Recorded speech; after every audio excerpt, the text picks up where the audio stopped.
My name is Sarah Johnson, and I'm a 42-year-old nurse. I live in a small house in the suburbs of Columbus, Ohio, with my husband John and our 10-year-old daughter Emily. I've been working as a nurse at the local hospital for 20 years now. I'm proud to have a job that saves lives.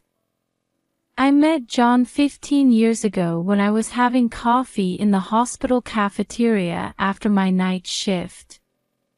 He had just started as the head of the hospital's new IT department.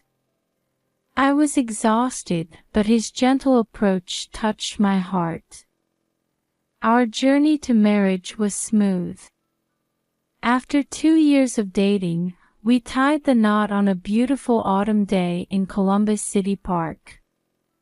I still vividly remember shedding tears of joy, surrounded by family and friends.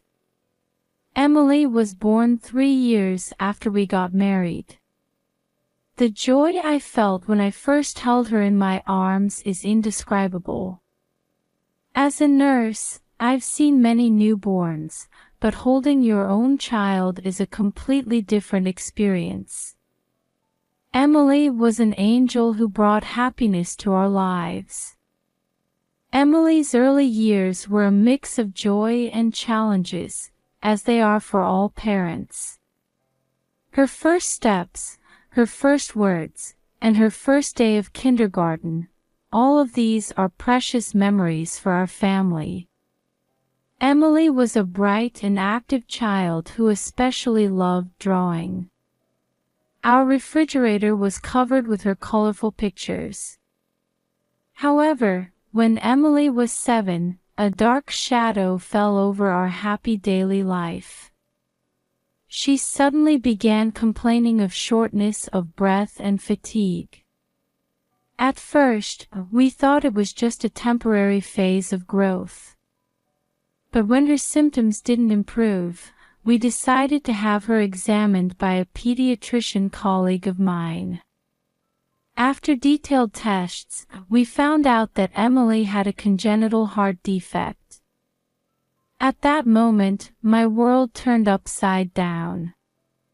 As a nurse, I've seen many illnesses, but being told your own child has a serious condition is a completely different experience. After the diagnosis, our family life changed dramatically. Managing Emily's health became our top priority, and our lives revolved around it. John adjusted his work hours, and I changed my shifts so we could accompany Emily to her hospital visits. Emily's illness also affected our relationship as a couple. At first, we supported each other and stood united, but gradually stress began to build up. John, in particular, seemed to be struggling to balance work and family life. Still, Emily's bright smile and positive attitude saved us many times. Even while battling her illness, she enjoyed playing with her school friends and drawing. Every time I saw her like that, I renewed my determination to support her as both a mother and a nurse. As Emily's 10th birthday approached, her symptoms suddenly worsened. Her shortness of breath became more severe, and she would get tired even with a little movement. The days she couldn't go to school increased, and her bright smile gradually faded. One night, Emily suddenly began to suffer, clutching her chest. We rushed her to the hospital. While waiting in the emergency room, I held Emily's small hand tightly, praying she would somehow pull through. The tests revealed that Emily's heart condition had deteriorated to a dangerous level, and immediate hospitalization was decided. Seeing Emily lying weakly in the hospital room, my heart felt like it was about to break. As a nurse, I've seen many patients, but seeing your own child lying in a hospital bed is indescribably painful. Emily's hospitalization brought great trials to our family. First, there were financial problems. Medical costs in America are high, and although insurance covers part of it, the out-of-pocket expenses were substantial. We drained our savings, maxed out our credit cards, and still had to discuss payment plans with the hospital for the rest. John increased his overtime to earn as much income as possible. Every time I saw how exhausted he was, my heart ached. Meanwhile, I reduced my work hours to stay with Emily as much as possible. Fortunately, my supervisors and colleagues at the hospital were understanding and helped adjust my shifts. However, not only financial problems but also mental stress began to weigh heavily on us. John became increasingly irritable due to work pressure and family issues. I felt the gentle and caring husband I once knew slowly disappearing.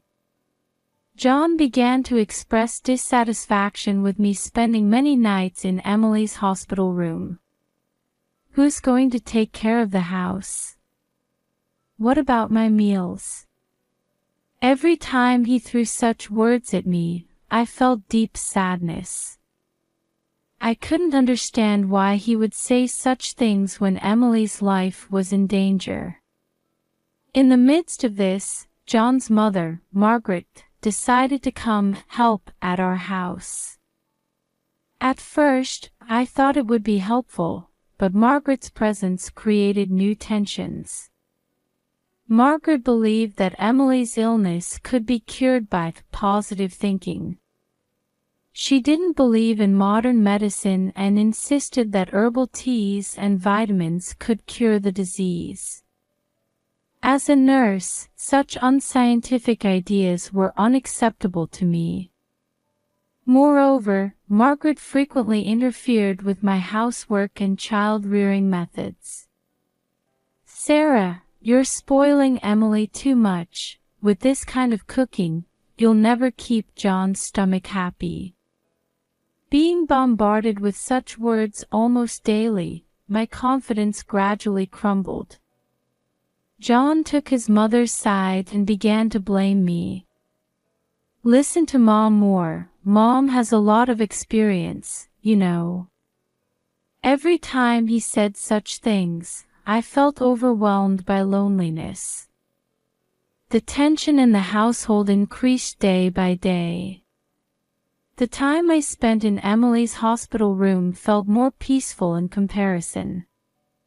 But even in the hospital room, Margaret's influence extended. She tried to make Emily drink herbal tea against the doctor's orders and attempted to remove her for. I stopped her many times, but each time I was scolded by John. "Mom is doing what she thinks is best. Why can't you understand that?" In this situation, I was plagued by deep feelings of loneliness and helplessness. Why couldn't the family unite when our beloved daughter's life was at stake? Why weren't my professional knowledge and maternal instincts respected? Such questions gnawed at my heart daily. Still, I told myself I had to be strong for Emily's sake. I had to overcome this ordeal to protect her smile and for her future. However, I had no idea at the time that this journey would be more difficult than I could imagine. About 2 months into Emily's hospital stay, things took a turn for the worst. That day, I was exhausted after my night shift but headed to Emily's room to check on her. When I entered the room, I saw John standing by Emily's bed. "There, Emily. This will make your mind stronger." The moment I sensed something off about John's voice, he began pouring boiling water over Emily's head from the pot he was holding. I screamed and immediately rushed to Emily. "John! What are you doing?" Emily was crying out in pain, her small body shaking. Thanks to my nursing training, I was able to start first aid immediately. I cooled the area where the hot water had fallen with a cold towel and called for help from my fellow nurses. This incident was the moment when something broke decisively within me. How could my loving husband do such a cruel act? While I couldn't understand it rationally, deep down, I felt that this was the result of the stress that had been building up for a long time and his mother's influence.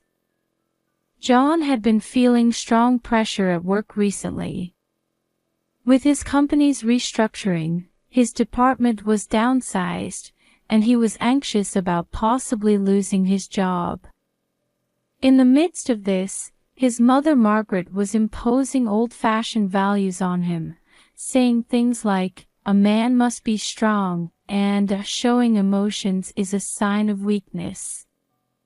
"Sarah, this is proof of love. To make Emily strong, we sometimes need to be harsh."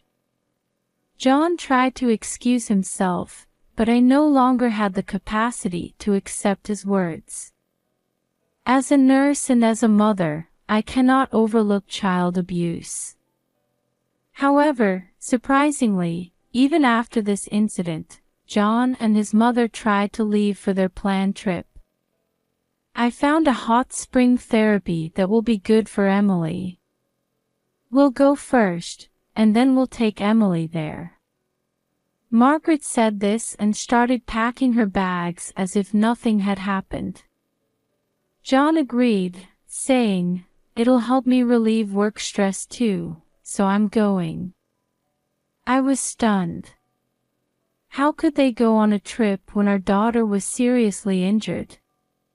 But I couldn't stop them. As I watched them leave, something decisive changed within me.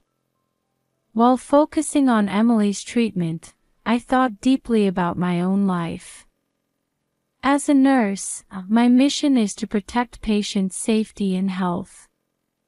But I felt deep guilt for not being able to protect my beloved daughter. At the same time, I keenly felt how important my knowledge and experience as a professional were in this situation. My nursing skills were very helpful in treating Emily's injuries and providing emotional care. Still, I struggled daily between my emotions as a mother and my coolness as a professional. On the third day after John and his mother left for their trip, I made a momentous decision. I could no longer continue this marriage. If I were to prioritize Emily's safety and health, divorce was an unavoidable option. Before reaching this decision, I spent many sleepless nights. Guilt over breaking my marriage vows, anxiety about being a single mother, worry about Emily's future, various emotions tormented me. However, as I sat by Emily's bedside and watched her sleeping face, my resolve gradually solidified. "Mom, is Dad not coming back?" To Emily's innocent question, I gently answered, "Dad is on a journey to find his own path right now. But it's okay. Mom will always be by your side." The moment I uttered those words, a quiet determination sprouted in my heart. From now on, Emily and I would walk a new path in life together. The day after making my decision, I contacted Jennifer Brown, a reputable local divorce lawyer. Ms. Brown understood my situation and immediately sprang into action. "Sarah, your situation is serious. But don't worry. We'll find the best solution, prioritizing Emily's safety." Encouraged by Ms. Brown's words, I decided to proceed with the legal process. Child custody issues, property division, and above all, securing funds for Emily's treatment there was a mountain of things to consider. At the same time, I began preparing to sell our current house. There were many memories in this house, but I needed to let it go for a new start. Tom Wilson, the real estate agent, understood my situation and acted quickly. With this location, we should find a buyer soon. I'll do my best to sell it at a high price. Mr. Wilson's words gave me a small sense of relief. If we could sell the house for a good price, it might cover part of Emily's medical expenses. I also worked on arranging a new place to live. I looked for a property that was convenient for Emily's hospital visits and close to my workplace. Fortunately, I found a small apartment near the hospital and was able to sign a contract immediately. Throughout these preparations, I always put Emily first. Creating an environment where I could focus on her treatment and giving her a sense of security were my top priorities. Emily, we're going to move to a new house. It's close to the hospital, and there's a park you like right nearby. Emily looked a bit anxious, but she gradually accepted it as I explained. Mom, will you stay with me in the new house too? Of course, Emily. Mom will always be by your side. As we exchanged these words, I felt anew the strength of my resolve. The road ahead would certainly not be smooth. But I was prepared to overcome this ordeal for Emily's sake, and for my own. I also decided to become more deeply involved in Emily's treatment, utilizing my experience as a nurse. I intended to work closely with her primary doctor and other medical staff to do my utmost to provide Emily with the best treatment. Let's do our best, Emily. Mom will do her best too. Together, we'll overcome this illness. Holding Emily's small hand tightly, I prepared to take a step into a new life. Unknown difficulties might be waiting for us. But to protect Emily's smile, I was ready to walk this path no matter what. John and his mother Margaret returned from their week-long trip the day after I had completed moving to our new home. They unknowingly parked their car at the spot where our former home had stood. However, there was no longer a house there. It had become an empty lot. What is this? John's shocked voice echoed through the quiet neighborhood. Margaret also stood with her mouth open, unable to believe the scene before her eyes. They hurriedly tried to contact me on my cell phone, but I had already changed my number. Eventually, John called the hospital where I work. At that time, I was spending time in Emily's hospital room. Sarah. What on earth is going on? What happened to the house? Where are you two? John's voice, filled with anger and confusion, broke the quietness of the hospital room. I answered calmly, John, Emily and I have decided to live in a new place. We're never coming back. What? Don't be ridiculous. Come back right now. I'm sorry, John. But this is not a joke. Your lawyer should be contacting you. On the other end of the phone, I heard John gasp. Even over the phone, I could sense his inability to accept the reality. After that, angry phone calls from John and his mother came repeatedly. They criticized my actions and even uttered threatening words. But I was no longer wavering. A few days later, John received the divorce notice.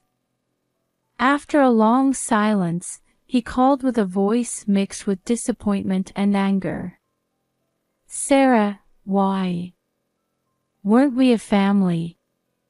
I took a deep breath and answered, "John, our family ended the moment you poured boiling water on Emily. Emily's safety is the most important thing." On the other end of the phone, I could sense John slowly accepting the reality. Finally, he said in a small voice, "I understand. I really did something terrible, didn't I?" Hearing those words, a small sense of relief sprouted within me. At least, John seemed to have begun to understand the gravity of his actions. After this incident, contact from John and his mother gradually decreased. Occasionally, short messages asking about Emily's condition would come. I made sure to secure Emily's safety while being careful not to completely sever her relationship with her father. While prioritizing Emily's recovery, our new life began to take shape little by little. Our new home was a small apartment right near the hospital. On moving day, Emily sat in her wheelchair, looking around the new room with interest. "Mom, is this our new home?" Emily's voice was mixed with anxiety and expectation. "Yes, Emily. This is where our new life begins." I gently hugged her shoulders. The beginning of our new life was by no means easy. Various challenges awaited us, including financial anxiety, responsibility as a single mother, and Emily's treatment.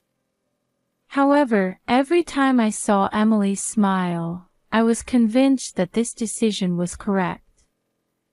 Emily's treatment proceeded under her new primary physician, Dr. Anderson.